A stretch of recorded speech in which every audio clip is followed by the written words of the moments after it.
नमस्कार दोस्तों, मैं हूं अंकित सैनी। आरएम एजुकेशन क्लासेस पर आपका स्वागत करता हूं, हार्दिक अभिनंदन करता हूं। देखो दोस्तों, अपन पढ़ रहे थे क्लास 10th का 6th चैप्टर, जिसका नाम क्या था, लाइफ प्रोसेस या जैव प्रक्रम। उसको अपन 3 पार्टों में तो कंप्लीट कर लिया था। अगर वो 3 पार्ट नहीं देखे तो यहाँ पर आई बटन आ रहा है, उस पर क्लिक करके उन तीनों पार्ट को देख लो। उसके बाद अपन आज 4th पार्ट स्टार्ट करेंगे, जिसके अंदर पढ़ेंगे एक्सक्रीशन।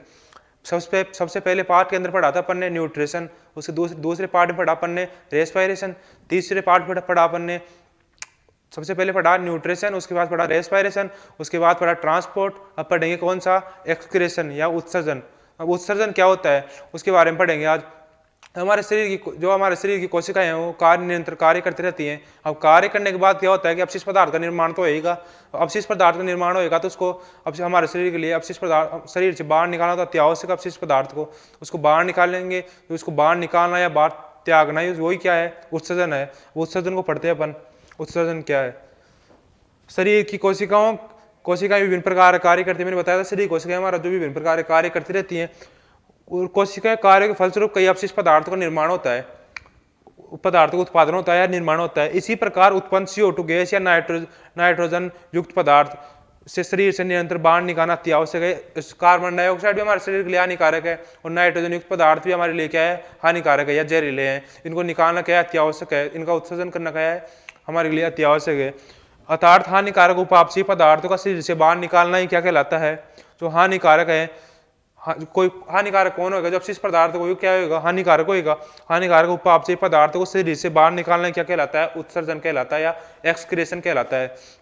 उसके बाद मानव उत्सर्जन में क्या क्या है, मानव के उत्सर्जन तंत्र में निम्न अंग होते हैं। क्या क्या अंग होते हैं, एक तो है एक जोड़ा वक्र होता है, उसके बाद एक जोड़ा मूत्रवाहिनी होती है, उसके बाद एक मूत्राशय होता है, जहाँ मूत्र एक इकट्ठा होता है ना, वहाँ वो कौन सी जगह है, मूत्राशय। उसके बाद मूत्र मार्ग द्वारा मूत्र का निष्कासित कर दिया जाता है।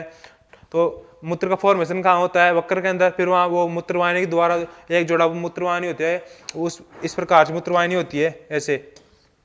तो इनके द्वारा इस बात से तो आता है वो। उसके बाद मूत्राशय में इकट्ठा हो जाता है, इकट्ठा होने के बाद मूत्र मार्ग द्वारा बाहर निकाल दिया जाता है, निष्कासित कर दिया जाता है। उसके बाद क्या है, ये देखो, ये डायग्राम है मानव उत्सर्जन तंत्र का। इसके अंदर यहाँ पर देखो, ये 2 वक्र है नहीं है, ये दोनों क्या है, वक्र है। ये क्या है, वक्र। ये दोनों वक्र है। उसके बाद ये तो क्या है, राइट किडनी, और ये क्या है, लेफ्ट किडनी या राइट और लेफ्ट वक्र। उसके बाद ये क्या है, मूत्रवाहिनी। मैंने बताया था ना, ऐसी संरचना होती है इनकी ऐसी। ये क्या है, मूत्रवाहिनी। उसके बाद ये क्या है, यह है मूत्राशय। ये क्या है, मूत्राशय। उसके बाद ये क्या है, मूत्र मार्ग, जहाँ से मूत्र निष्कासित करते हैं, ये क्या है, मूत्र मार्ग है। उसके बाद ये क्या, किसका डायग्राम है, मानव एक्सक्रीशन सिस्टम का, ह्यूमन एक्सक्रीशन सिस्टम का डायग्राम है मानव उत्सर्जन तंत्र का, जिसके अंदर कौन सा पार्ट होता है, सबसे पहले यहाँ मूत्र का फॉर्मेशन होता है। उसके बाद मूत्रवाहिनी में आता है, मूत्रवाहिनी से मूत्राशय में इकट्ठा रहता है, उसके बाद यहाँ से निष्कासित कर दिया जाता है। उसके बाद है वक्र, उधर के रीढ़ की हड्डी के दोनों ओर स्थित होता है। वक्र कहाँ स्थित होता है, जो रीढ़ की हड्डी है अपने पीछे वाली, उसके दोनों तरफ स्थित होता है। मैंने बताया था ना अभी, ये डायग्राम है। ये यहाँ क्या होती है, रीढ़ की हड्डी होती है, इसके दोनों तरफ स्थित होता है कौन, ये वक्र। ये सेम के आकार का होता है। वक्र क्या करती, कौन सी होती है, सेम के आकार की। वक्र में मूत्र बनने के बाद मूत्रवाहिनी में होता हुआ मूत्राशय में इकट्ठा होता है, मैंने बता दिया तभी आ जाता है, तथा यहाँ तब तक एकत्रित रहता है जब तक मूत्र मार्ग से निकाल नहीं दिया जाता। तो मूत्रवाशय से मतलब मूत्र मार्ग से निकलता नहीं, उससे पहले मूत्र कहाँ रहता है, मूत्राशय के अंदर। और उससे पहले कौन सी जगह से आता है, मूत्रवाहिनी से। और मूत्रवाहिनी में कहाँ से आता है, वक्र से। तो फॉर्मेशन कहाँ होता है, मूत्र का वक्र के अंदर। उसके बाद मूत्र बनाने का उद्देश्य क्या है, विभिन्न कोशिकाओं के द्वारा नाइट्रोजन वर्ज्य पदार्थ क्या है, जहरीले पदार्थ या हानिकारक पदार्थ जैसे यूरिक अम्ल उत्पन्न किया जाता है। ठीक है, अब इन पदार्थों को शरीर से बाहर निकालना क्या है, अत्यावश्यक हमारे लिए। उसके बाद वक्र किडनी के द्वारा रक्त को छान कर मूत्र बनाया जाता है। जो रक्त के अंदर जो वक्र है ना, वो वक्र के द्वारा रक्त को छान कर, ब्लड को छान कर क्या क्या क्या बनाया जाता है, मूत्र बनाया जाता है। मूत्र के वो ब्लड के अंदर जो भी अपशिष्ट पदार्थ होते हैं वो बाहर निकाल दिया जाता है, किसके द्वारा, किडनी के द्वारा या वक्र के द्वारा। उसके बाद मूत्र के अवयव, मतलब कि मूत्र के अंदर क्या क्या पाया जाता है, अवयव का मतलब क्या होता है कि मूत्र के अंदर क्या क्या पाया जाता है। तो सबसे पहले क्या पाया जाता है, जल की पर्याप्त मात्रा, उसके बाद नाइट्रोजन वर्ज्य पदार्थ जैसे यूरिया, यूरिक अम्ल, उसके बाद अब यूरिया के अंदर क्या होता है, नाइट्रोजन ही तो होता है सबसे ज्यादा। उसके बाद अनावश्यक लवण, अन्य अनावश्यक पदार्थ जिन्हें हम बाहर निकालना हो वो क्या मूत्र के अंदर पाए जाते हैं। यूरिया हुआ, यूरिक अम्ल हुआ, अनावश्यक लवण हुआ, जल की पर्याप्त मात्रा। उसके बाद वक्राणु या नेफ्रॉन किसे बोलते हैं, रक्त को छानने के लिए वक्र बहुत बड़ी संख्या में छोटी छोटी इकाइयों में होते हैं।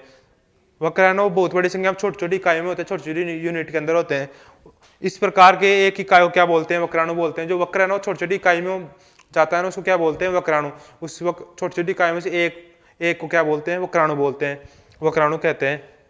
उसके बाद वक्र का क्रियात्मक इकाई क्या है, फंक्शन। जो वक्र किडनी है उसकी फंक्शनल यूनिट क्या है, फंक्शनल यूनिट मतलब क्रियात्मक इकाई, वो क्या है, वक्राणु। किसकी है, किडनी की। किडनी की फंक्शनल यूनिट क्या है, वक्राणु। उसके बाद डेलीज या अपोहन या कृत्रिम वक्र, व्यक्तियों में किसी कारण से वक्र का कार्य करना बंद कर देता है। तो क्या अपन वक्र में किसी व्यक्ति में वक्र कार्य करना बंद कर दे तो अपन क्या करना पड़ेगा, कृत्रिम वक्र चढ़ाना पड़ेगा, संश्लेषित वक्र। तो कैसे चढ़ाएंगे, पहले ऐसे देखो कि यहाँ पर इस स्थिति में रक्त का शुद्धिकरण नहीं हो पाएगा। अगर वक्र नहीं होगा तो किडनी नहीं होगी तो हमारे क्या होगा, रक्त का शुद्धिकरण नहीं होगा, छानेगा कौन उसको, तो इसलिए किडनी नहीं होगी तो कौन छानेगा। उसके बाद और रक्त के अशुद्धियों की मात्रा बढ़ जाएगी, क्योंकि कोई छानने वाला नहीं रहेगा तो उसको क्या अशुद्धि की मात्रा तो बढ़ेगी। उसके बाद क्या है, इस प्रकार शरीर में एक गंभीर समस्या उत्पन्न हो जाएगी। जो इस स्थिति में अपन कृत्रिम वक्र या संश्लेषित वक्र का उपयोग करते हैं। जो कृत्रिम किडनी होती है, संश्लेषित किडनी होती है, उसका उपयोग करते हैं।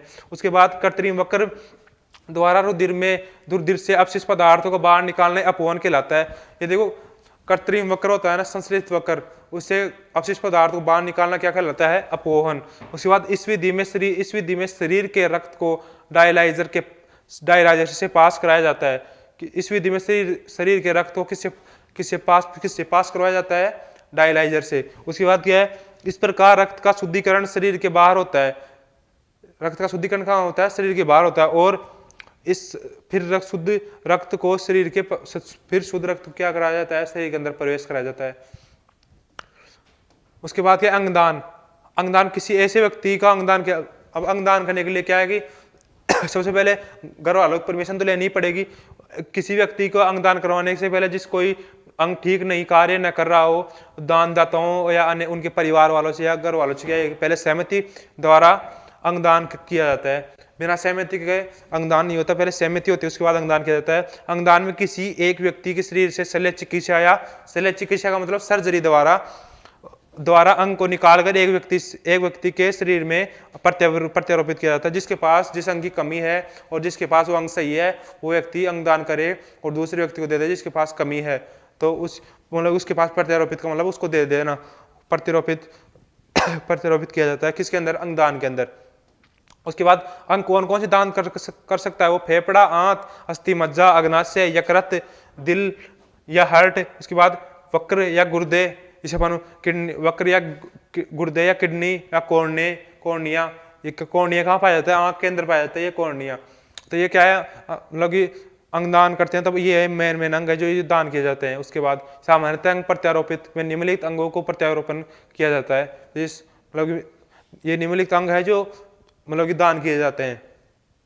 उसके बाद पादपों में एक्सक्रीशन, पादपों में प्लांट में एक्सक्रीशन या पादपों में उत्सर्जन। श्वसन एवं प्रकाश संश्लेषण की क्रिया में पौधे वायुमंडल से O2 एवं CO2 को आदान प्रदान करते हैं। उसके बाद गैसों का आदान प्रदान पत्तियों के मौजूद रंध्र से होता है। अब पेड़ के तो क्या है, कोई मुंह नहीं होता। अब पेड़ क्या है, पत्तियों के अंदर क्या पाया जाता है, स्टोमेटा पाया जाता है, रंध्र पाया जाता है।